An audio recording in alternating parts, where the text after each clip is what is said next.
Welcome back to Sports Bash, 97.3 ESPN. Mike Gill with you till 6 o'clock tonight. And, of course, Phillies in action today. Phillies have won 4 out of 5, playing much better baseball as of late. They took 2 out of 3 from the Mets. Mets, are they in panic mode? We'll talk a little bit about the NL East with Craig Calcaterra. You can listen to Craig Calcaterra on NBC Sports Radio, the 24/7 live sports talk network, which you can listen to at NBCSportsRadio.com and download the NBC Sports Radio mobile app today and listen on Sunday mornings from 7 to 9 right here for the Safety Blitz from NBC Sports Radio on 97.3. Craig, welcome aboard. How are you, pal?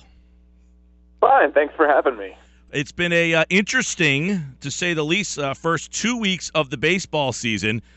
We are in Philly, up the road in New York. It seems like panic mode is almost set in. The Phillies fans seem happy. The Mets fans almost seem like they want to jump off one of the bridges up there. Can you kind of talk about the Mets' early season start here? I have people that are ready to jump off one of the bridges. They think this season's already over for them. Well, that's Mets fans for you, man. Panic City. I don't get it. I mean, that's the thing I just don't get is how you can win the NL pennant and then, a week into the season, just a couple of bad games in cold weather and the whole whatever, everyone's freaking out. It's ridiculous. I mean, you got to look at this division. I know Philly started out well, but they're going to falter. They don't have that talent. The Braves are a tire fire. The Nationals are going to be good. They're going to be tough all year. But I don't think the Mets need to be panicking right now. And it's crazy. It's not just the fans, though. Terry Collins was panicking on Wednesday. He's going for 5-out saves with Familia. He's bringing back Henderson to relieve a game after he threw 34 pitches. After the game, he's calling it a must-win. We had to have that one. April 13th must-win. This is ridiculous. I like how you brought that up because I did see that on your Twitter line with the fact that Terry Collins basically must-win games in April. Ridiculous. I mean, I'm watching the Phillies game last night. Nice story so far. Gomez has come in, saved a couple games. Bullpen dumpster fire first week. I have no ideas of grandeur, though, that this team is going to be any good. So I'll go that way with the Phillies. This team, not a lot of expectations. However, is this a team that people around baseball squarely look at as a team that did the right things last year and is a team that is moving in the right direction? Absolutely. They turned a corner, right? I mean, the story for at least 2 years, maybe 3 years, depending on how pessimistic you were, was that the Phillies needed to tear down, rebuild. They were getting too old, and everyone thought they were waiting too long to do it. Well, they did it last year, and they got more value than a lot of people, I think, thought they were going to get for Hamels and everybody else. Stock the system up. Is it the best system in baseball? No, but it's a lot better than it was. Franco is a legit star in the making. There's this thing when a team is crumbling and a team is decaying, it's miserable to watch. It's hard to be around. Once they finally pull that Band-Aid off, realize, okay, we need to get moving here in a new direction, there's a sense of relief. The Phillies are in that point right now. You could watch this Phillies team as a Phillies fan and be excited for the future. It ain't going to be this year. They're going to, run out of gas here pretty soon. It's going to probably be a fourth-place finish, looks like, which actually is better than a lot of people thought it would be. But the seeds are there now. And I don't think anyone looks at Philly and say they're a disaster. They're like, hey, they got a ways to go, but at least they're on the right track. That's because that Brave team is really bad. Craig Calcaterra is the lead baseball writer, NBCSports.com. The one thing about the Philadelphia team is, that bullpen had been, awful through spring training, really, the first week of the season. But their starting pitching is exciting, and their starting pitching should at least make the games competitive this year. Last year, they're rolling out guys like Sean O'Sullivan every fifth day. Just unacceptable. Watching Velasquez and Eichhoff last night and getting to see Nola, at least there's a reason to turn the TV on to watch this team. Yeah, I mean, and you got, old man Charlie Morton there and Jeremy Hellickson. I mean, they're not bad. Those are totally fine guys to anchor a rotation for a team that's probably not going to win a whole bunch of games. But yeah, seeing Nola, seeing Eichhoff, seeing Velasquez, I mean, that's good stuff. I mean, they're going to take their lumps. It's going to get hard, especially as the season wears on, the bullpen thins out, these guys get stretched a little bit. It'll get rough, but, again, it's the future there. There's something interesting to watch. Meanwhile, I'm a Braves fan. I happen to be a Braves fan, which I'm getting a lot of movies in so far. It goes 3-0 last night. I'm like, okay, I can turn this off. I know how it's going to end. Not like that for the Phillies. Yeah, and you look around that Braves team, they have nothing. I mean, at least Philadelphia's got some people that you're excited about. I don't know.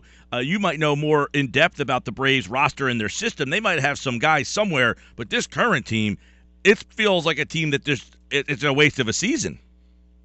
Oh, the farm system is fantastic. They've really stocked up the farm system the last 2 years. I don't personally turn on the Braves to watch the farm system, though. So I got that in my back pocket. I know the future is going to be better. But, yeah, this is like worse than an expansion team at this point. You got one legit player, Freddie Freeman, and then you've got just a lot of guys who are filling up space past their prime, whatever.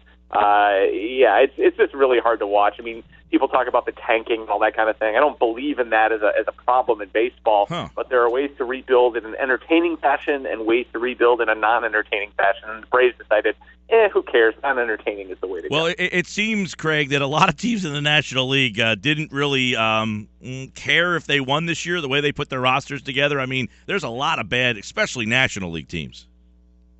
Yeah, I mean, American League's not so bad. There's really no team there that just like it's a stinker. I could see the Angels, an injury or two happening to them and them turning into a bad news kind of situation. But, you've got the Braves. Who knows what's going to happen with the Phillies? You've got the Reds, the Rockies. There's a lot of ugly in the National League, which, by the way, is more historically in keeping with what happens in baseball. We've had a lot of parity the last couple of years.